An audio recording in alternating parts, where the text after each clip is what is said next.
The first time Marcus saw her, she was giving away her lunch. Not the extra sandwich or the apple she didn't want, the whole thing. She handed her brown paper, bag to a man sitting against the subway tiles at 42nd Street, then walked on as if she'd done nothing at all. Marcus watched her disappear into the crowd, her worn sneakers and faded jacket swallowed by the rush-hour masses, and something shifted in his chest. He didn't know her name. He didn't know anything about her, except that she'd just given away what might have been her only meal, and she'd done it without hesitation, without audience, without expecting anything in return. That was 3 weeks ago, and Marcus couldn't stop thinking about it. He'd been riding that same subway line for 2 years, ever since he'd taken the job at the investment firm downtown.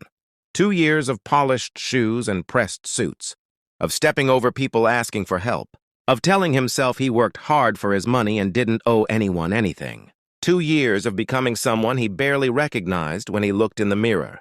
But that woman, she'd cracked something open inside. Him with one simple act of kindness. Marcus started looking for her after that. Same station, same time, day after day. He told himself it was curiosity, but it felt more like desperation. In a city of 8 million people, he needed to see her again. Needed to understand what kind of person just gives everything away. On a Thursday morning, gray and drizzling, he finally spotted her. She was standing near the turnstiles, helping an elderly woman navigate her Metro card through the slot.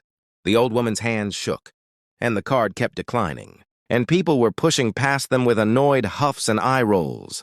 But she just stood there patiently, guiding the woman's hand, speaking softly, until the turnstile finally clicked green. Marcus approached before he could talk himself out of it. "Excuse me?" She turned, and he saw her face properly for the first time. Young, probably early 20s, with tired eyes that seemed to hold more weight than someone her age should carry. But when she smiled, something about those eyes lightened, and Marcus felt that shift in his chest again. "Can I help you?" she asked. "I saw you a few weeks ago. You gave your lunch away to someone who needed it." The words tumbled out awkwardly, and Marcus felt his face heat up. I wanted to ask why." She looked at him for a long moment, her expression unreadable. Then she shrugged. "He was hungry." "But what about you? Weren't you hungry?" "Sure," she said simply. "But I can miss a meal." Maybe that was the first food he'd had in days. She adjusted the strap of her backpack. "I'm Sarah, by the way." "Marcus."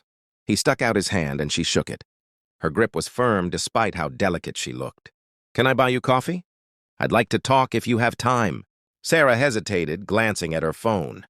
"I have about 20 minutes before my shift starts." They found a diner across the street. One of those old-school places with cracked vinyl booths and coffee that tasted like it had been brewing since 1975.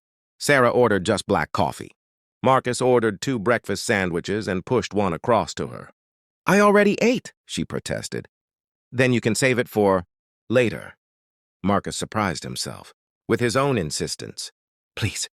Sarah accepted with a quiet thank you, wrapping it carefully in a napkin and tucking it into her backpack.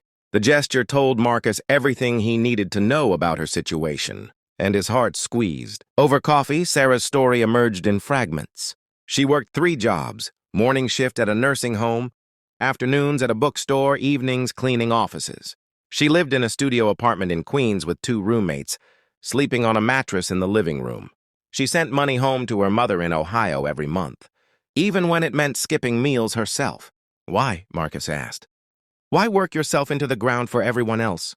Sarah traced the rim of her coffee cup with one finger. "My mom raised me alone after my dad left. She worked 3 jobs too, made sure I had everything I needed, put herself last every single day. Then she got sick. And the medical bills?" She trailed off, shaking her head. "I can't let her lose her house. And those people at the nursing home where I work. Marcus, they're somebody's mother too, somebody's father. Most of them never get visitors. The least I can do is make sure they feel seen, you know? Feel human." Marcus thought about his own mother in Connecticut, who he called maybe once a month. He thought about the bonus he'd gotten last quarter that he'd blown on a watch he never wore. He thought about all the times he'd walked past, someone asking for help, and convinced himself it wasn't his responsibility. "You make me feel ashamed," he said quietly. Sarah looked up, startled. That's not what I wanted.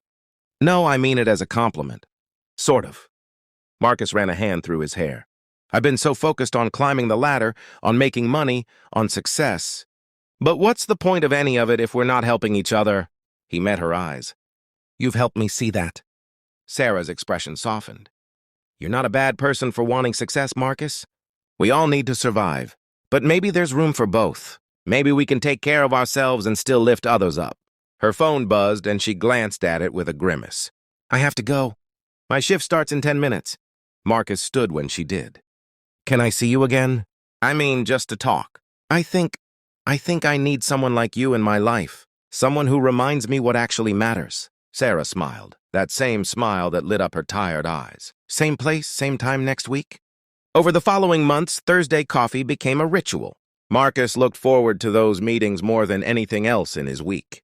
Sarah told him about the residents at the nursing home, about the books she was reading during her breaks at the bookstore, about her dreams of someday opening a community center.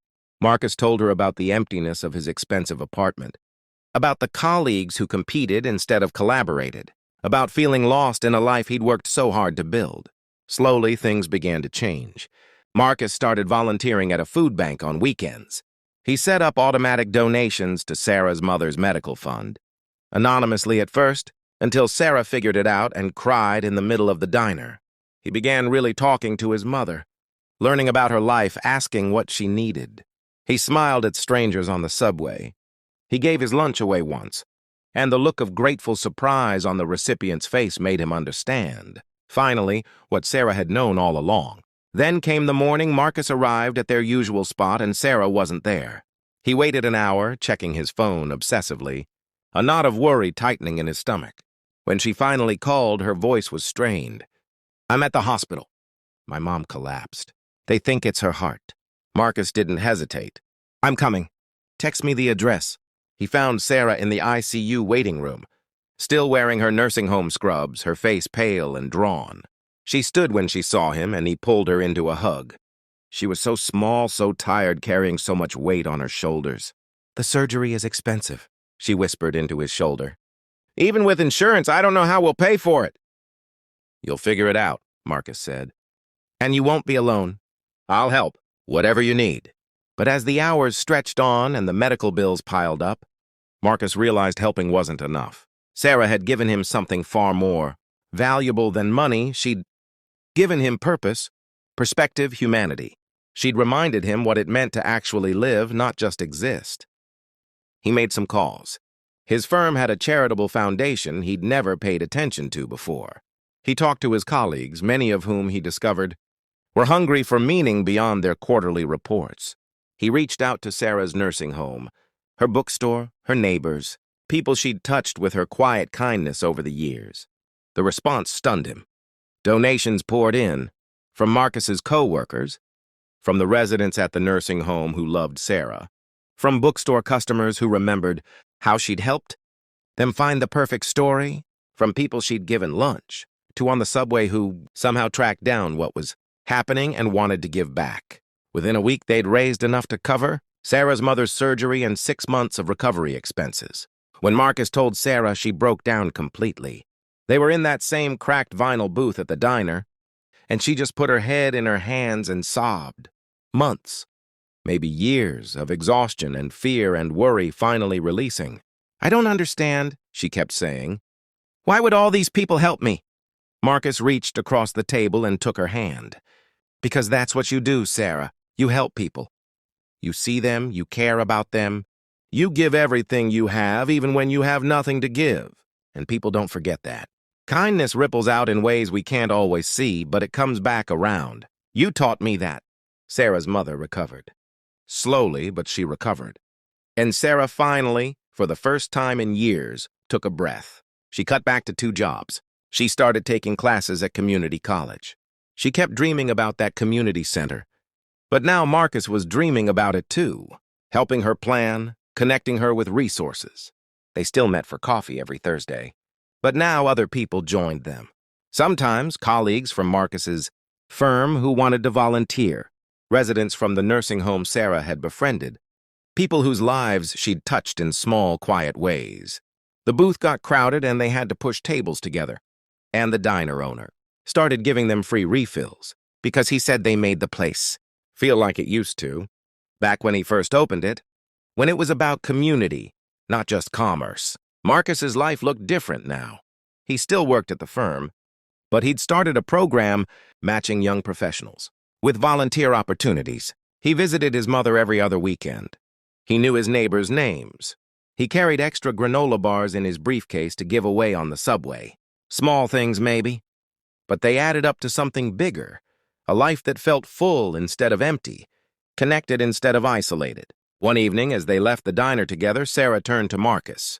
"Thank you," she said, "for seeing me that day, for caring enough to ask why." "Thank you for answering," Marcus replied, "for showing me there's another way to live." They walked toward the subway entrance, just two people in a city of millions.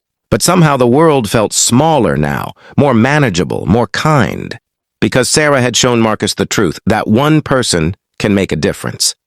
That giving doesn't diminish us, it expands us. That humanity isn't about grand gestures or perfect circumstances. It's about showing up, paying attention, and choosing kindness even when it costs us something, especially when it costs us something. In the end, the story wasn't really about Sarah or Marcus individually.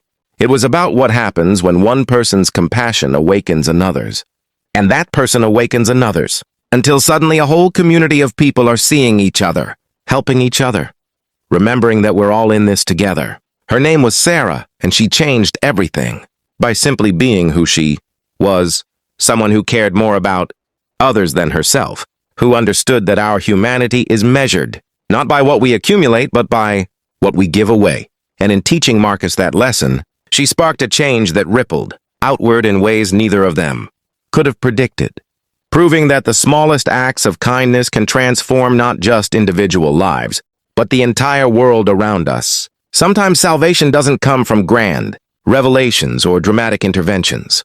Sometimes it comes from a stranger on the subway, giving away her lunch, reminding us that we're capable of more love than we ever imagined.